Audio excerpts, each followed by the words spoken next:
Banyak mitos-mitos sih, kayak misalnya nggak boleh minum air es, nanti bayinya gendut, bayinya Gendut, sakit. ya. Nggak ada.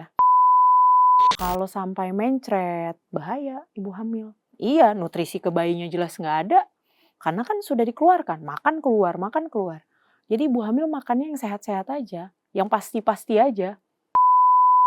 Orang udah pada bisik-bisik, kasih aja lah susu formula, kasih aja susu, pompa aja, Dot.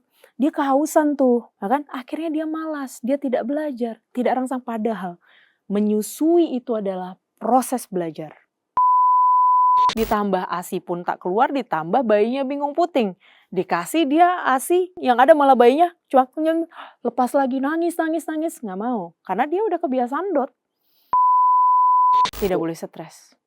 Oh, Kunci ASI berarti itu tidak ASI. boleh stres, tidak boleh overthinking. Harus bahagia, Oh, harus self-love, dan semua support system di sekelilingnya, pasangan ataupun keluarga, harus mendukung 100%. Kalau tanya, Dokter Nabila, tips ASI lancar. Bahagia, happy, 100% happy, 24 jam happy. Apapun yang kamu mau lakukan, kamu lakukan.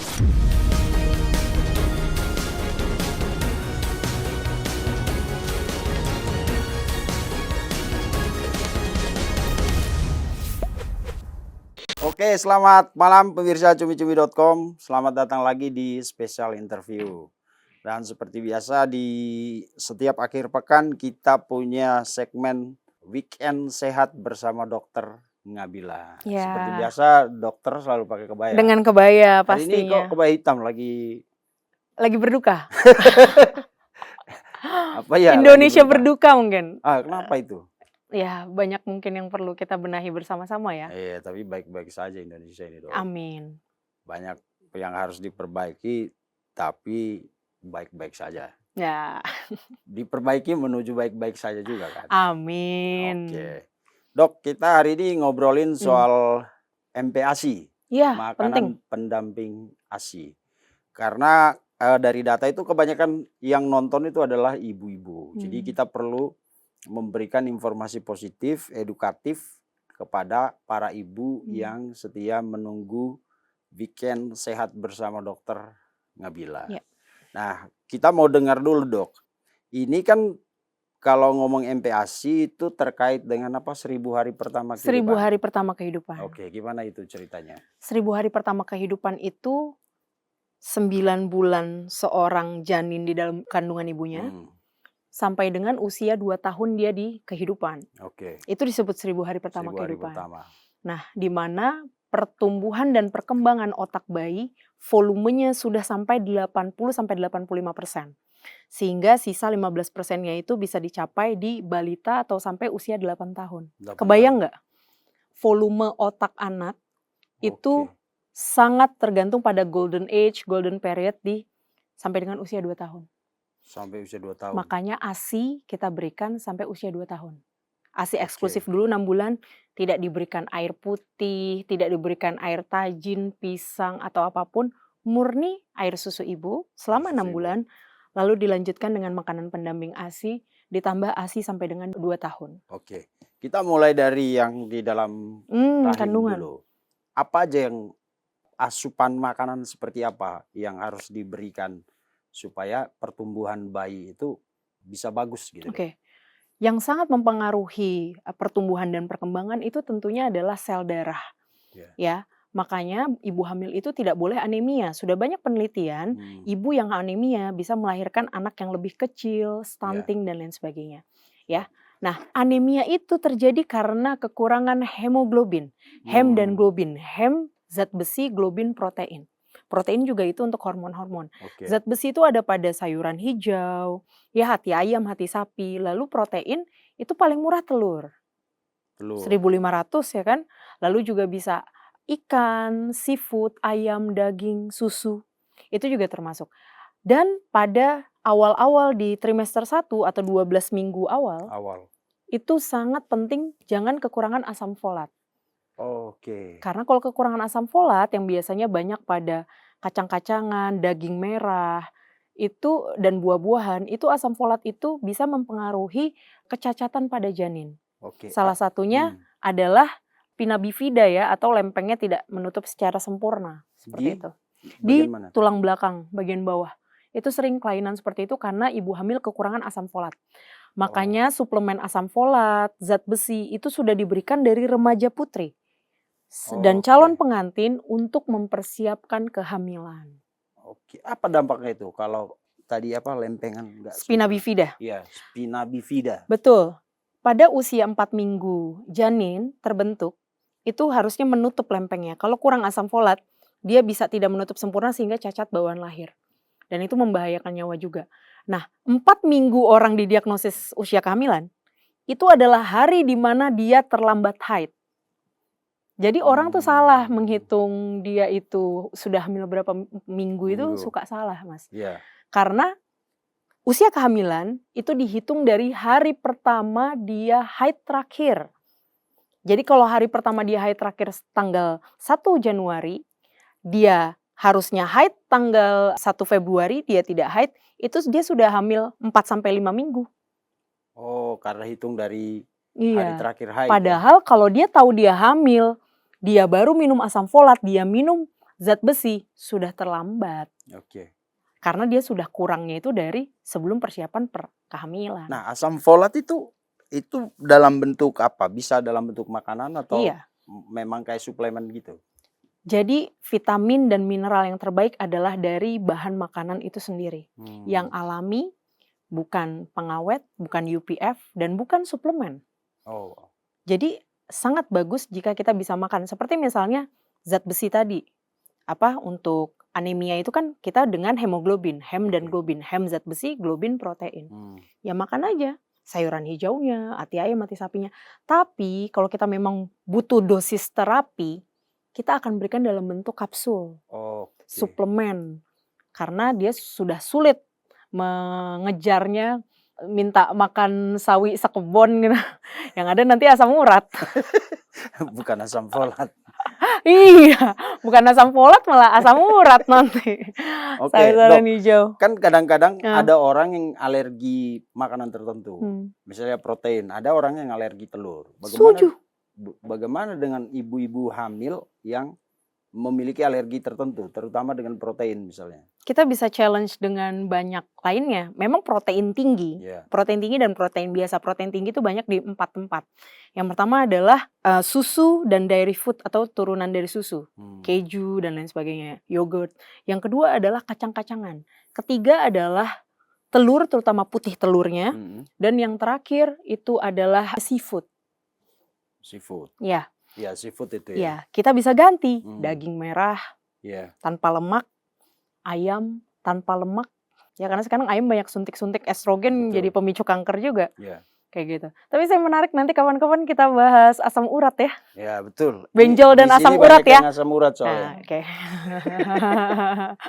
Dok, kalau kelebihan seafood itu ada satu kayak kelainan di ibu hamil yang bengkak-bengkak ininya secara fisik itu, kaki bengkak, apa namanya itu ya? Lupa aku. Enggak, ada kalau ibu hamil yang paling dikhawatirkan itu kalau dia terkena nyamuk dan itu adalah virus Zika virus yang bisa menyebabkan anak lahir menjadi kepalanya kecil ya, kurang cerdas ya kan.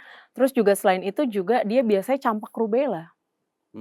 Karena campak rubella itu kalau pada ibu hamil bisa menghasilkan janin yang congenital rubella syndrome, lahir tuli ataupun dia tuli dan buta, Orang sampai mengalami itu karena gigitan nyamuk aja atau karena ada hal lain yang tidak terpenuhi semasa kehamilan? Biasanya dia tidak divaksin campak sama sekali, campak rubella, ya, atau dia terkena virus campak lagi, apalagi campak Jerman yang rubella, dia menjadi congenital rubella syndrome, jadinya janin lahir itu tuli ataupun kebutaan dari lahir atau congenital rubella syndrome. Oke, berarti butuh support makanan yang apa untuk support makanan buat makanan yang apa seperti apa itu supaya anak-anak itu jauh dari sindrom itu. Pada prinsipnya ibu hamil yang perlu kita pikirkan ya, dia harus cukup protein, dia harus cukup zat besi, dia harus cukup asam folat, ya. Dia juga harus cukup kalsium Karena ibu Oh, hamil sangat membutuhkan kalsium tinggi ya, untuk pertumbuhan janin dan juga antioksidan lainnya seperti vitamin D3. Dia juga tentunya butuh cadangan makanan lebih tinggi daripada ibu yang tidak hamil. Tentunya ya, karbohidrat secara seimbang ya. Karbohidrat, lemak, ya kan? Nutrisi, mikronutrien seperti vitamin mineral. ya. Tidak hanya melalui obat-obatan tetapi juga real food-nya, ya. Hmm, Kalau seafood itu hati-hati yang dia diasapkan atau diasinkan. mhm. Karena itu bisa pemicu kanker juga. Iya, makanan yang diasapin Iya, ya? yang diasapkan, Mhm, diasinkan itu pemicu kanker, seperti itu. Nah, itu adalah saat hamil, dia juga harus kita cegah terjadi infeksi. Infeksi ispa, dia rentan ya ibu hamil bisa jadi pneumonia, dia bisa campak rubella dan ibu hamil penyakit menular seksual itu sangat bisa ditularkan ke janinnya saat di dalam kandungan yaitu HIV, hepatitis B, dan juga sifilis. Makanya ada pemeriksaan triple eliminasi pada ibu hamil ibu hamil. awal. Periksa HIV gratis, hepatitis B, dan sifilis gratis di puskesmas. Karena bisa ditularkan melalui janin ataupun saat melahirkan. Oke. Nah, kemudian Dok, Ah, itu 9 bulan pertama dalam ya, kandungan, dalam apalagi itu kandungan. kalau minuman atau apa gitu? Banyak mitos-mitos sih, kayak misalnya nggak boleh minum air es, nanti bayinya gendut, bayinya Gendut, sakit. ya. Nggak ada. Oh enggak, Air biasa, air air es, air putih aman. yang gemuk ibunya bukan jadi Nggak ada beda-bedanya itu. Banyak mitos ya, pada ibu-ibu hamil. oke. Tidak boleh makan, ya mungkin yang agak harus dihindari di trimester awal 12 minggu pertama kan Heeh, itu organ-organ masih sedang terbentuk. ya, Misalnya seperti hindari makanan-makanan jorok ataupun mentah seperti sushi misalnya. hmm, Ya tapi kalau sushinya di restoran yang bagus hygiene-nya nggak apa-apa. oke. Takut toksoplasma dan lain sebagainya kan. Oh, jadi ibu hamil itu dianjurkan tidak mengkonsumsi makanan mentah gitu ya? Di 12 minggu pertama atau trimester 12 minggu pertama. pertama? Ada trimester 1, 2, 3. Oke, Antisipasi restorannya kurang bersih, apa, mencucinya tidak bersih, ada toksoplasma, hmm, yang biasanya ada di kucing-kucing. ya. Kemudian ada yang begini Dok, Mmm, terutama di nggak tahu di perempuan ya urban di kota ya, yang bilang, "Udahlah gak usah gede-gede kalau hamil itu, nanti gedenya pas di luar aja." oh ya, Jadi dia ngurangin maksudnya dia ngurangin porsi porsi makan karena ada yang trauma dengan melahirkan kan, ya. takut gitu. Itu gimana, pengaruh besar ya ke janin? Selama hamil, ibu hamil harus periksa minimal 6 kali ke tenaga kesehatan dan 2 kali USG. Hmm, Baik itu dengan dokter umum, bidan di puskesmas yang sudah dibekali USG sekarang ataupun ke dokter spesialis kandungan mhm, di trimester 1 dan di trimester 3. Kenapa? Karena dari situlah taksiran berat janinnya itu sesuai dengan usia kehamilan atau tidak. mhm, Pada prinsipnya ibu hamil itu harus tetap makan seperti orang tidak hamil. Isi piringku, setengah piring sayur dan buah makin berwarna-warni makin bagus, setengah piring adalah 2/3 lauk tinggi protein hewani dan sepertiga karbohidrat. hmm, Tetapi dia boleh kita lebihkan sekitar 20 sampai iya 30% porsinya betul. dan tambahkan suplementasi. Jangan juga ibu hamil banyak makan 5G, gula, garam, gluten, gorengan Oh, gratisan. Nanti dia bisa terlalu besar juga makrosomia, bayinya di atas 3,5 kilo, di atas 4 kilo, susah nanti lahirannya. Risiko dia menjadi perdarahan persalinan, meninggal. Itu yang khawatir. Janinnya berbahaya meninggal, ibunya juga saat melahirkan bisa meninggal karena perdarahan. oke. Karena katanya kalau ibu hamil tuh kan, apa, nafsu makannya bertambah gitu ya? Oh pasti, karena juga pengaruh hormon ya kan, Hmm, metabolismenya juga lebih cepat, lebih ya, meningkat, pasti itu. oke. Tetap makan seperti biasa, sesuai Mhm. kebutuhan, Cemilan-cemilan sehat, cemilan sehat, buah, itu nggak apa-apa? protein, boleh, nggak Oke, apa-apa. Sama aja kayak orang tidak hamil, tetapi lebihkan 20 sampai 30% dan tetap tidak boleh makanan yang tidak berguna 5G itu. oke. Makanan apa yang paling diharamkan untuk seorang ibu hamil? Makanan yang dia jorok-jorok, artinya makan di pinggir jalan. Kita Hmm, khawatir dia tiba-tiba ada, paling gampang kan tipes, diare, ya kan? Hygiene-nya nggak dijaga, hmm, kencing, ibu hamil sering kencing. iya, Kencing lah dia, infeksi saluran kencing paling sering, anyang-anyangan. hmm, Udah dia rahimnya besar menekan kandung kencing, iya, ditambah lagi dia infeksi nyekanya salah dari belakang, area hmm, anus ke depan, kuman normal di anus kita masuk ke saluran kencing wanita yang cuma 4 cm itu jadi infeksi saluran kencing. Ibu hamil tidurnya akan kurang. Resiko infeksi saluran kencing naik ke atas kena infeksi janin. Itu yang bahaya. Jadi kita harus jaga kebersihan dan makanannya itu jangan yang jorok-jorok. Kalau sampai mencret, bahaya ibu hamil.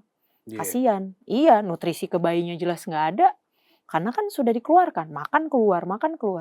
Jadi ibu hamil makannya yang sehat-sehat aja, yang pasti-pasti aja. Oke, dan katanya hindari sakit batuk pilek ya di awal-awal kehamilan itu. Ya pasti. ISPA bisa berkembang jadi pneumonia karena imunitas ibu hamil itu sedang menurun.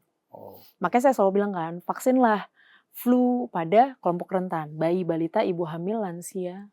Oke dok, itu 9 bulan. 9 bulan pertama dalam kandungan ya. 9 bulan dalam kandungan. Itu memang asupan gizi penting. Nah, kemudian pasca melahirkan itu, ya, persoalannya kan memang harus ASI itu jadi makanan primer kan untuk bayi. Ya. Tapi kadang-kadang ada ibu, ada wanita yang produksi ASINya tidak sebagus wanita-wanita yang lain gitu. Nah, bagaimana dengan ini dok? Kalau dia tidak bisa memproduksi ASI yang bagus, ya kan pengaruhnya ke bayi gimana? Kan dia harus mau nggak mau menggunakan susu formula, ya kan? Nah itu pengaruh nggak dok? Ya, kita jangan sampai melewatkan periode cairan emas 3-5 hari pertama kehidupan yang disebut kolostrum. Warnanya itu kuning pekat. Benar-benar seperti cairan emas karena mengandung ratusan protein yang tidak mungkin ada di susu formula merek apapun. Susu formula bisa klaim apapun tetapi dia tidak bisa menghasilkan antibodi yang sama seperti manusia. Ya, yang itu kolostrum gitu ya. Yang itu sangat penting untuk zat kekebalan tubuh, IgG, IgM banyak sekali ya. Lalu juga antibodi itu tadi juga bagaimana dia protein untuk hormon pertumbuhan dan kecerdasan. Oke, tapi dan kolostrum ini 20 kali lipat protein dan nilai gizinya lebih tinggi daripada ASI yang selanjutnya diberikan. Tapi ada nggak kasus dok di 9 hari pertama itu ada ibu hamil, ibu menyusui berarti udah ya, yang tidak memproduksi kolostrum? Semua itu adanya di otak. Saya tidak percaya seorang ibu itu tidak ada ASINya sama sekali, itu tidak ada. Tetapi memang fase dia, kalau kita perangsangan pertama, itu adalah di 3 hari awal. Percaya nggak mas, seorang anak itu bayi baru lahir, 3 hari tidak minum 1 tetes air susu pun, itu bisa hidup. Karena dia masih punya lemak coklat. Yang itu memang sengaja dari Tuhan diberikan untuk cadangan makanan dia 3 hari pertama. Jadi ibu menyusui, baru lahir, tergantung dia bertemu dan terprovokasi oleh siapa.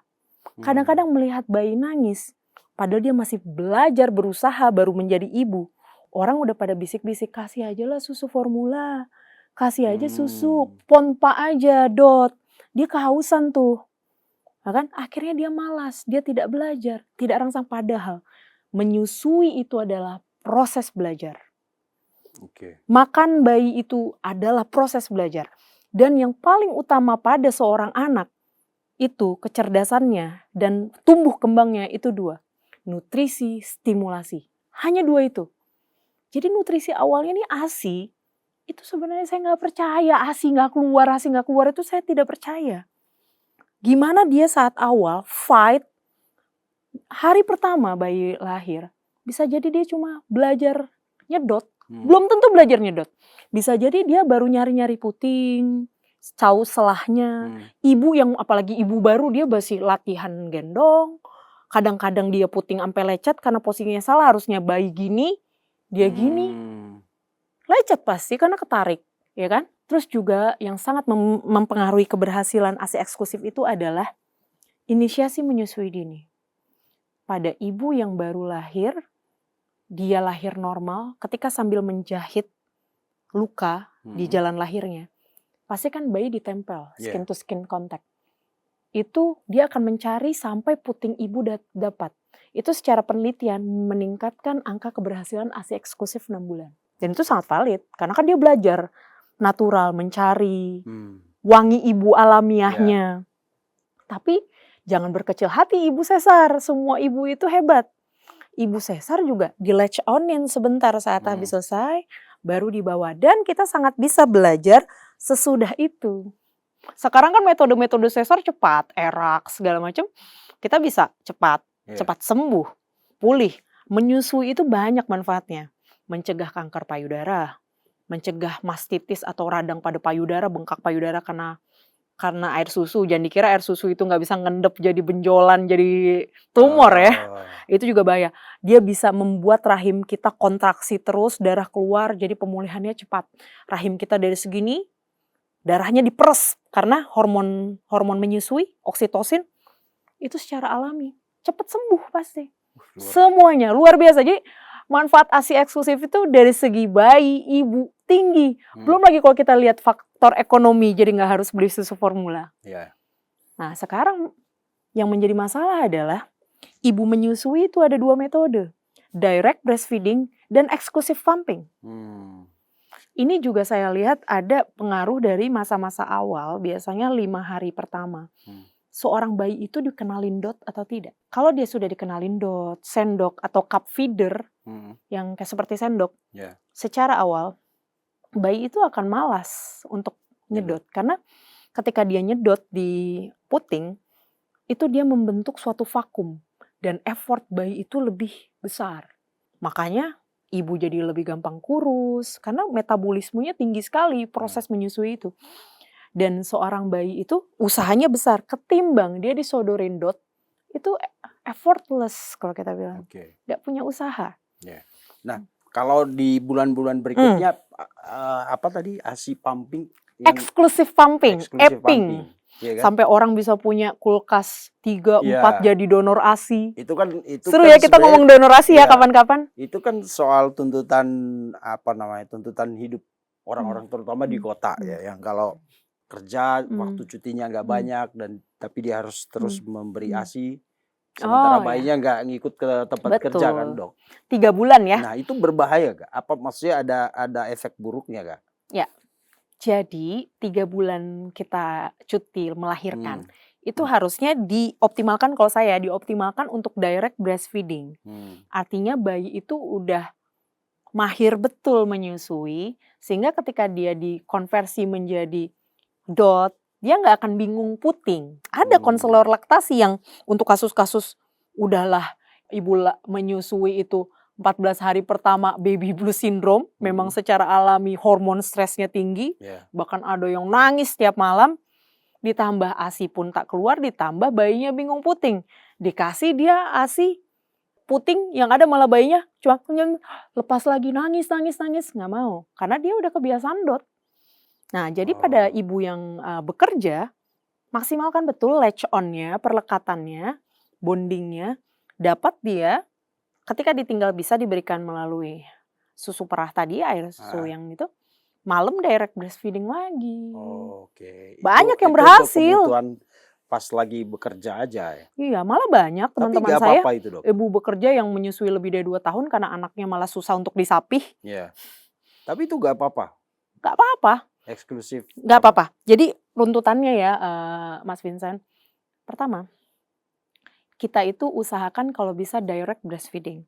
Udahlah dia ASI, langsung. Yang kedua, dia masih lebih baik eksklusif pumping daripada nggak dapat ASI sama sekali. Saya merasakan anak pertama saya bingung puting. Dan itu sedih sebagai orang tua. Saya nggak mau anak kedua saya terjadi, anak kedua saya nggak terjadi seperti itu sama sekali. Tapi pikir saya waktu anak pertama saya beli pompa ASI banyak sekali. Saya stres kalau keluar kota kemanapun nggak bisa pompa.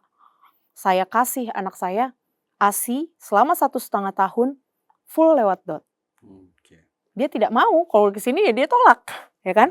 Saya sudah sampai ke konselor ASI, tapi 1 kali aja waktu itu saya pikir, udahlah lebih baik saya udah lewati aja fase itu, gitu kan, udah menerima aja, kayak gitu. Jadi lebih baik pertama adalah kasih ASI direct, ASI yang eksklusif pumping.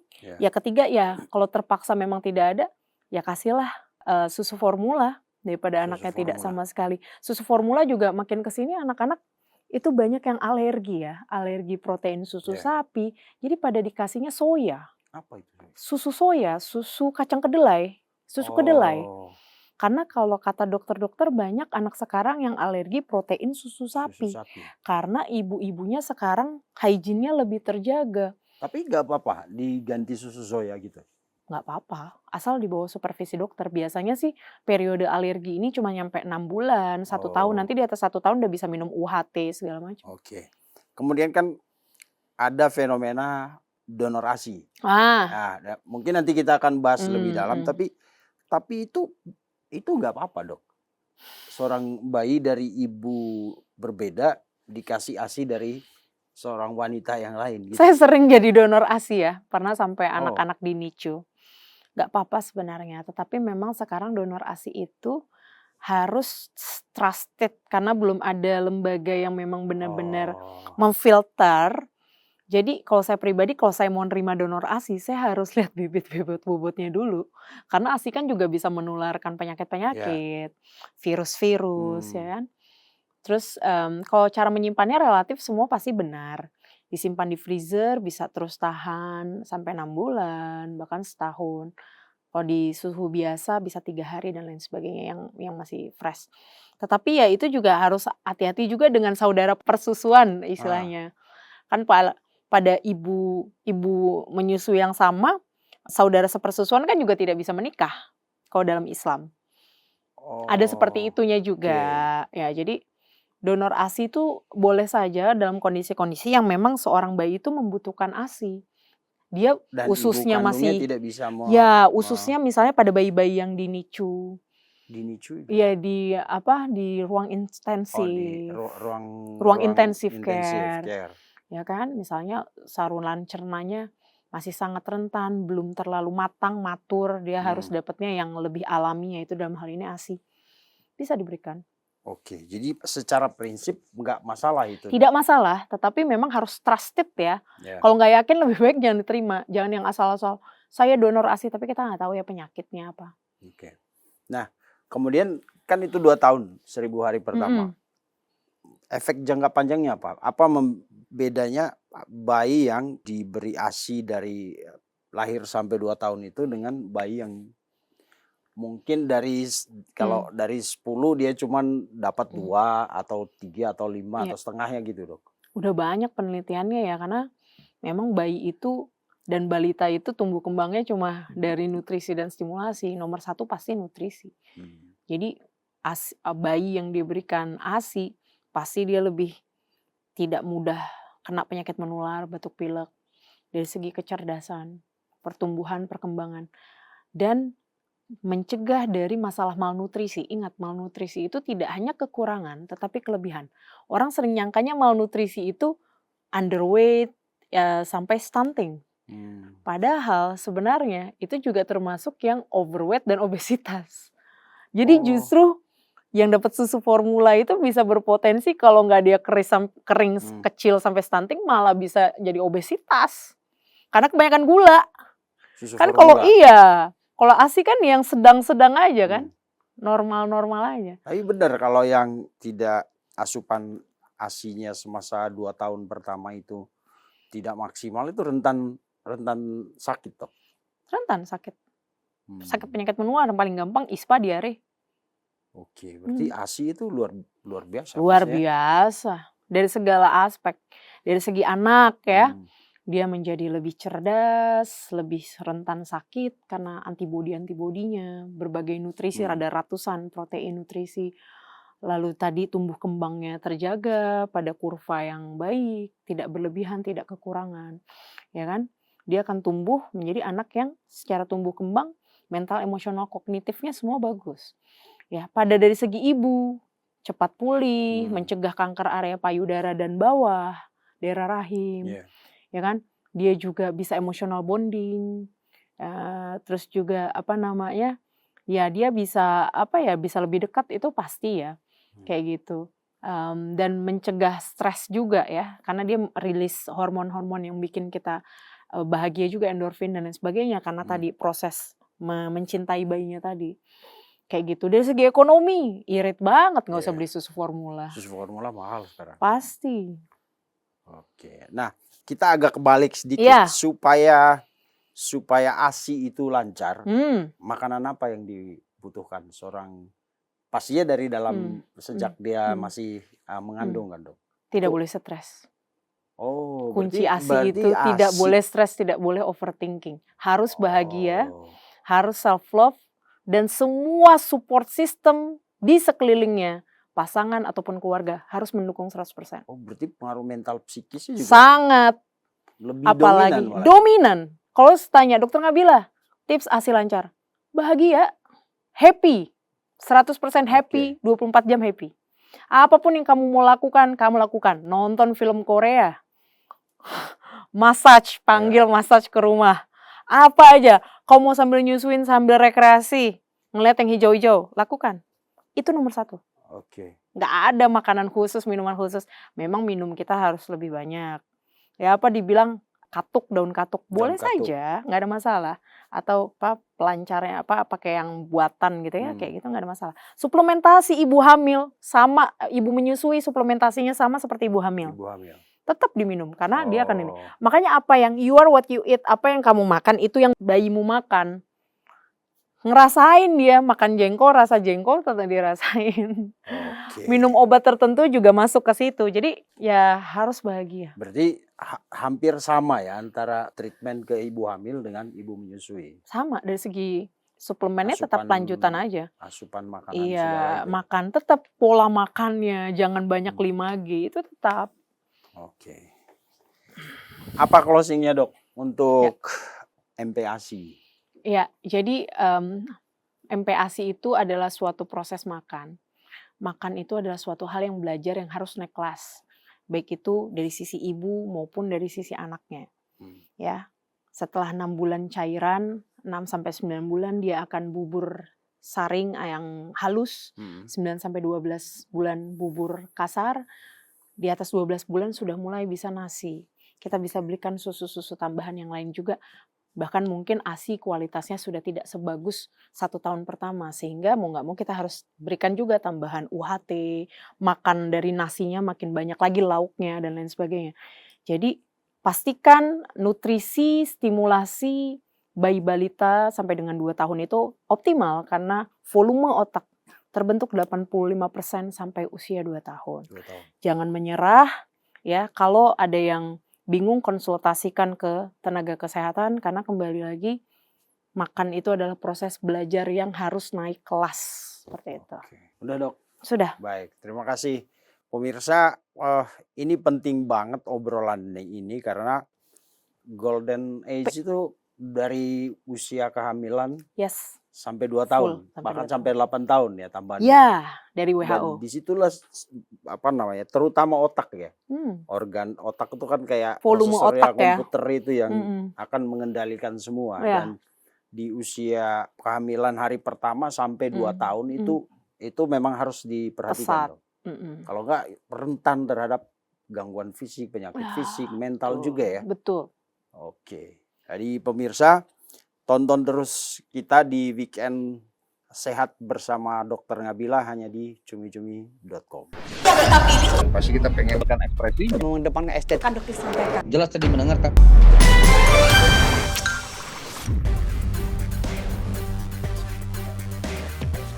Terima kasih sudah menonton. Jangan lupa like, komen, share, dan subscribe video cumi-cumi.com.